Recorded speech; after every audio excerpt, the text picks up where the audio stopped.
जयंती महासाहेबांची आणि म्हणून जयंती साजरी करण्यासाठी जात असताना पुण्यात आल्यावर दगडूशेठ गणपतीचं दर्शन नाही झालं असं होऊ शकत नाही आणि म्हणून आज सकाळी सकाळी दर्शनाला मी आलेलो आहे. दर्शन घेतले, बाप्पांचरणी प्रार्थना केली का? महाविकास आघाडीमध्ये बिघाडी सुरू झाली आहे. शरद पवार आरोप करतायत, संजय राऊत सातत्याने बोलतायत, शिवसेनेला तर अजून जाग बी येत नाहीये. ज्या पद्धतीने पराभव झाला त्याच्यानंतर अजून जाग येत नाही. बाप्पांचरणी प्रार्थना केली का जाग यावी? मला असं वाटतं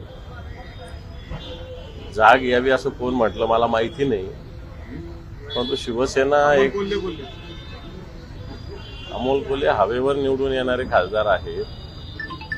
त्याला संघटनेत 20-20, 30-30 वर्ष झिजावं लागतं. ते झिजायचं त्यांना माहिती नाही आहे, परंतु काही हरकत नाही. मित्र आहेत ते, त्यांनी त्यांचा सल्ला दिलेला आहे. परंतु शिवसेना पंखाच्या विचाराची उद्धवजींच्या नेतृत्वाखाली चाललेली संघटना ही योग्य दिशेने मार्गक्रमण करेल. एखादा पराभव म्हणजे काय, पराभव आणि जय आणि पराभव ह्या मला असं वाटतं एकाच नाण्याच्या दोन बाजू आहे. लोकसभेला जय मिळाला, आता पराभव मिळाला, आता पुन्हा येणाऱ्या निवडणुकीत जय मिळेल. त्यामुळं मला असं वाटतं तुम्ही फार महाविकास आघाडी बिघाडी झाल्याची वाट पाहू नका. महाविकास आघाडीत बिघाडी कोणती नाही. सगळे पक्ष एकत्रित आहे. लोकसभा आणि विधानसभेचे गणित निवडणुका वेगळ्या असतात, स्थानिक स्वराज्य संस्थेच्या निवडणुका वेगळ्या असतात, कार्यकर्त्यांच्या भावना असतात. नाही, मुद्दा तोच आहे. स्थानिक स्वराज्य संस्था जनरली सगळे पक्ष स्वबळावर लढतात, त्यात नवीन काय नाही. पण त्यानिमित्ताने असं एक वातावरण निर्मिती केली होती की महाविकास आघाडी फुटली. महाविकास आघाडी फुटत नाही. महाविकास आघाडी एकत्रित आहे. मला असं वाटतं सत्ताधारी पक्षाच्या काही लोकांना महाविकास आघाडी लवकर फुटावायची घाई झाली, परंतु त्यांचा अपेक्षा भंग होईल एवढंच सांगतो. संजय राऊत काय म्हटले? महाविकास आघाडीविषयी थोडी बोलले ते. आरोप करायला लागले. हे संजय राऊत साहेब हे शिवसेना सोबळावर लढण्याचे संकेत माननीय उद्धवजी ठाकरे साहेबांनी दिले असं बोललेले. ते काय महाविकास आघाडीविषयी कुठे बोलले? काय एकटे लढण्याची तयारी होती, म्हणजे अर्थ जमत नाही ना, असं त्याचा अर्थ नसतो. बरं सर, मुद्दा असा आहे, गेल्या महिन्याभरात आदित्यजी सीएम साहेबांना 3दा भेटलेले आहेत. वेगवेगळ्या कामानिमित्ताने मुख्यमंत्र्यांना राज्याच्या भेटावं लागतं. जनतेचं काम असतं. प्रश्न सोडवणं हे सत्ताधारी लोक करत असतात आणि काही प्रश्न हे मुख्यमंत्र्यांच्या स्तरावरचे असतात. आणि म्हणून जनतेच्या प्रश्नासाठी मुख्यमंत्र्यांना भेटणं काही वावगं असायचं काही कारण नाही. आदित्य साहेब भेटले. आदित्य साहेबांनी मला असं वाटतं चांगल्या विषयासाठी माननीय मुख्यमंत्र्यांची भेट घेतली आणि याच्यानंतर घेतली तरी मला असं वाटतं त्याला आश्चर्य वाटू देऊ नये. स्थानिक स्वराज्य संस्था सोबळावर लढणार तुम्ही, कारण सुप्रिया सुळेंनी काल वक्तव्य केले की स्थानिक स्वराज्य संस्थेबाबत हे बघ, आता ही भूमिका स्पष्ट केलीच ना शिवसेनेने. आता वारंवार ते विचारायचं काय कारण आहे? काल संजय राऊत साहेब शिवसेनेचे नेते आहेत, अधिकृतरित्या ते बोलतात आणि म्हणून त्यांनी काल सांगितलेलं आहे की उद्धवजी ठाकरे साहेबांनी असे संकेत दिलेले आहेत. काय संकेत दिले? सांगितलं ना त्यांनी, ऐकलं नसेल तुम्ही तर ऐकून घ्या. ठीक आहे, सोबळा तुम्ही बीड प्रकरणात सांगितलं ना, ऐकून घ्या. तुम्ही काय विचारलं? बीड प्रकरणात वाल्मिक कराडवर मोकोका लागला नाही, बाकी आरोपीवर लागलाय आणि सुरेश देश राजीनाम्यावर ठाम आहे. तुमचं काय म्हणणं आहे की राजीनामा होईल धनंजय मुंडे? द्यावा लागेल.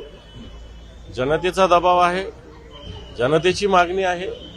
ज्या पद्धतीनं गुन्हेगारांना पाठीशी घालण्याचं काम बीडमध्ये धनंजय मुंडे यांच्या नेतृत्वाखाली चालतं, तर याचा अर्थ त्या नेतृत्वाला राज्याच्या वैधानिक संवैधानिक पदावर राहण्याचा कोणताही अधिकार नाही, हे स्पष्ट आहे. आणि तेव्हा धनंजय मुंडे यांना राजीनामा द्यावा लागेल. आता तुम्ही सोबळाची भाषा मान्य आहे, मुंबईत आहे तुमची ताकद, पण पुण्यात उरले सुरलेले नगरसेवक भाजपनेच पळून नेलेले. शिवसेना कोणत्या व्यक्तीवर आधारित पक्ष नाही. शिवसेना जनतेच्या आणि संघटनेच्या ताकदीवर उभा असलेला पक्ष आहे. कित्येक लोक शिवसेनेत आले आणि कित्येक लोक गेलेले आहे. शिवसेना संघटना तळपत राहिलेली आहे तलवारीसारखी भवानी मातेच्या. आणि येणाऱ्या निवडणुकीत सुद्धा नुसती मुंबई नव्हे तर पुणे असेल, नागपूर असेल, संभाजीनगर असेल, नाशिक असेल, कोल्हापूर असेल, ठाणे असेल, या सगळ्या ठिकाणी शिवसेना अतिशय तळपती तलवार राहील एवढं तुम्ही लक्षात ठेवा. तुमचे काही आमदार पुण्यामध्ये होते काय, त्यांची भेट झाली असं तुमची दादांची सकाळी भेट झाली? कोण दादा? दादांची तुमची भेट झाली माझा सर्किट हाऊसला? नाही, माझी नाही झाली भेट. असते तर मी भेटलो असतो, त्याला काय प्रॉब्लेम? शरद पवारांनी असं वक्तव्य केलंय मुख्यमंत्र्यांच्या संदर्भात की महाराष्ट्राला शांत ठेवण्यात फक्त ही जबाबदारी मुख्यमंत्र्यांची नाही तर सगळ्यांची. एका अर्थाने कुठेतरी मुख्यमंत्र्यांसाठी त्यांचं एक म्हणजे साईड म्हणजे एक वेगळा कॉर्नर दिसतोय सध्या पवार साहेबांचा. बा, मुख्यमंत्री या राज्याचे प्रमुख आहेत. चांगल्या कामासाठी त्यांना सहकार्य करणं राज्याची जबाबदारी आहे, सगळ्यांची. चांगले काम करत असतील तर त्यांना मला असं वाटतं आपण सहकार्य करायला काही हरकत नाही. आपण हेही सत्य आहे की एकटा मुख्यमंत्री सगळं सांभाळू शकत नाही, त्याला जनतेची साथीची गरज असते. कारण जे चांगलं करत असतील त्याला जनतेने साथ द्यावी अशा प्रकारची भूमिका जर शरद पवार साहेबांची असेल तर मला वाटतं तीच भूमिका सगळ्यांची असेल. वेगळी भूमिका कोणाची असायचं काही कारण नाही. अलीकडे शरद पवार मुख्यमंत्र्यांचं उदो करतात दिसतात, फोनवरून बोलतात, त्यांचं म्हणजे सुप्रीम कोर्टात आता मुख्यमंत्रीच काम करतात, तुमचं मुख्यमंत्री काम करताना दिसत नाही. तुमचं सुप्रीम सुद्धा बोलतात आम्ही तुमचं मीडियाचं काय म्हणणं आहे, आदित्य साहेबांनी मुख्यमंत्र्यांना भेटू नये, शरद पवार साहेबांनी मुख्यमंत्र्यांना फोन करू नये, असं तुमचं म्हणणं आहे का? रोज शिव्या द्याव्यात, रोज विरोधात बोलावं अशी तुमची अपेक्षा आहे का तुमच्या बातम्यांसाठी? आणि आदित्य मुद्दा असा साहेब आहे ज्यावेळेस सर, भेटतात, विरोधी त्यावेळेस पक्ष नेत्याची जी व्यक्ती भूमिका भेटतात. आहे, थांब 2 मिनिट, भूमिका जी आहे ती विरोधी पक्षाने ती पार पाडली पाहिजे. पाडली ते पाहिजे. होताना दिसत नाही. आता बीडच्या असं नाही. प्रकरणात सत्ताधारी आमदारच आंदोलन करतात, मोर्चे करतात, विरोधक कुठे दिसतच नाही तिथं. हा मुद्दा हे आहे. पहा, विरोधक दिसत नाही म्हणजे तिथलं बजरंग सोनवणे कोण आहे? विधिमंडळाच्या अधिवेशनात सगळ्यात आधी मी या विषयावर स्थगन प्रस्ताव मांडला होता. माहिती आपल्याला सगळ्यांनी या विषयावर आंदोलन केलेलं आहे. विरोधी पक्षचीच भूमिका जर कोणी मांडत असेल तर मला असं वाटतं त्याला आम्ही का थांबवायचं, मांडू द्यायचं. सत्ताधारीच मांडत असेल जी भूमिका विरोधी पक्षाची तर मला असं वाटतं त्याच्यात आमच्या भूमिकेचं ते यश आहे असं मी मानतो. त्याच्यात दुसरा अर्थ असा निघू शकतो की सत्ताधारीच विरोधी पक्षाची जागा व्याप्त आहेत आणि विरोधी पक्षाला मला कॉर्नर असं वाटतं पुण्याच्या पत्रकारांना जास्त कळतं सगळ्या गोष्टी. त्याच्यामुळं विरोधी पक्ष सत्ताधारी जर विरोधी पक्षाची जागा घेत असेल तर मला असं वाटतं विरोधी पक्ष सातत्यानं कायदा सुव्यवस्थेविषयी बोलतोय, महिलांवर अन्याय अत्याचाराविषयी बोलतोय, या राज्याच्या आर्थिक स्थितीविषयी बोलतोय.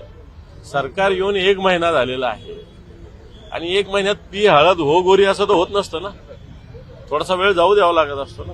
बीड आणि परभणी प्रकरणात काय आता तुमची भूमिका आहे की काय व्हायला पाहिजे? कारण सरकार तसं काय कुठली भूमिका घेत नाही अजूनपर्यंत सरकार ठोस भूमिका ठोस भूमिका घेत नाही. सरकार गुन्हेगारांना संरक्षण देतं ही आमची स्पष्ट भूमिका आहे.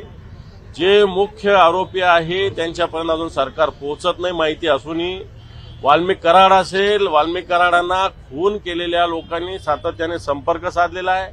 वाल्मिक कराडांच्या दबावामुळे पोलीस स्टेशनमध्ये कंप्लेंट 3 तास रजिस्टर झाली नव्हती. या सगळ्या गोष्टी सुस्पष्ट असतानाही वाल्मिक कराडावर अजूनही 302चा गुन्हा दाखल होत नाही. कित्येक प्रकरणामध्ये जे आरोपी देशाच्या बाहेर आहे त्यांच्यावर 302 आणि गुन्हा इथं घडलेला आहे, कारण त्यांचा त्या गुन्ह्यात काही ना काही अप्रत्यक्ष सहभाग असतो. वाल्मिक कराडांचा या गुन्ह्यामध्ये प्रत्यक्ष सहभाग आहे. पोलिसांची भूमिका ही वाल्मिक कराड आणि त्यांचे जे कोणी वरिष्ठ त्यांना संरक्षण देण्याची दिसते. अजितदादा असं म्हणले की शेतकरी कर्जमाफीचा मी कधी उल्लेखच केला नाही विधानसभानं. एकीकडे मुख्यमंत्र्यांनी हे म्हटलं पहा, यांनी जाहीरनाम्यात लिहिलेलं आहे की शेतकऱ्यांची कर्जमाफी करणार, लाडक्या बहिणीला 2100 रुपये देणार, निवडणूक जिंकल्या. मला असं वाटतं उलट हे सरकार आम्ही आधी सांगत होतो तर आमच्यावर टीका होत होती की आता हे सरकार जसं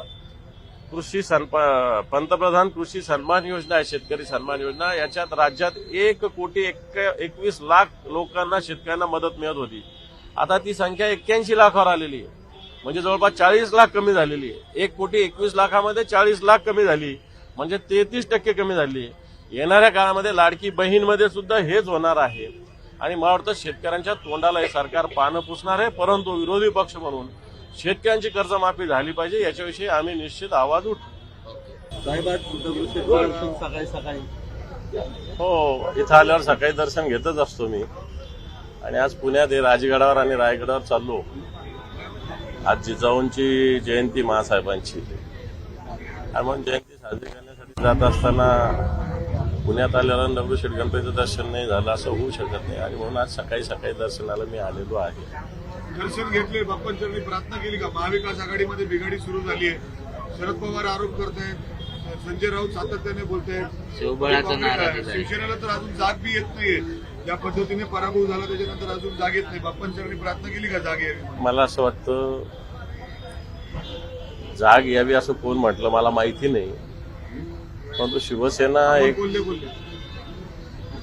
अमोल कोल्हे हवेवर निवडून येणारे खासदार आहेत. त्याला संघटनेत 20-20, 30-30 वर्ष झिजावं लागतं. ते झिजायचं त्यांना माहिती नाही आहे, परंतु काही हरकत नाही. मित्र आहेत ते, त्यांनी त्यांचा सल्ला दिलेला आहे. परंतु शिवसेना पंखाच्या विचाराची उद्धवजींच्या नेतृत्वाखाली चाललेली संघटना ही योग्य दिशेने मार्गक्रमण करेल. एखादा पराभव म्हणजे काय, पराभव आणि जय आणि पराभव ह्या मला असं वाटतं एकाच नाण्याच्या दोन बाजू आहे. लोकसभेला जय मिळाला, आता पराभव मिळाला, आता पुन्हा येणाऱ्या निवडणुकीत जय मिळेल. त्यामुळं मला असं वाटतं तुम्ही फार महाविकास आघाडी बिघाडी झाल्याची वाट पाहू नका. महाविकास आघाडीत बिघाडी कोणतीही नाही. सगळे पक्ष एकत्रित आहे. लोकसभा आणि विधानसभेचे गणित निवडणुका वेगळ्या असतात, स्थानिक स्वराज्य संस्थेच्या निवडणुका वेगळ्या असतात, कार्यकर्त्यांच्या भावना असतात. नाही, मुद्दा तोच आहे. स्थानिक स्वराज्य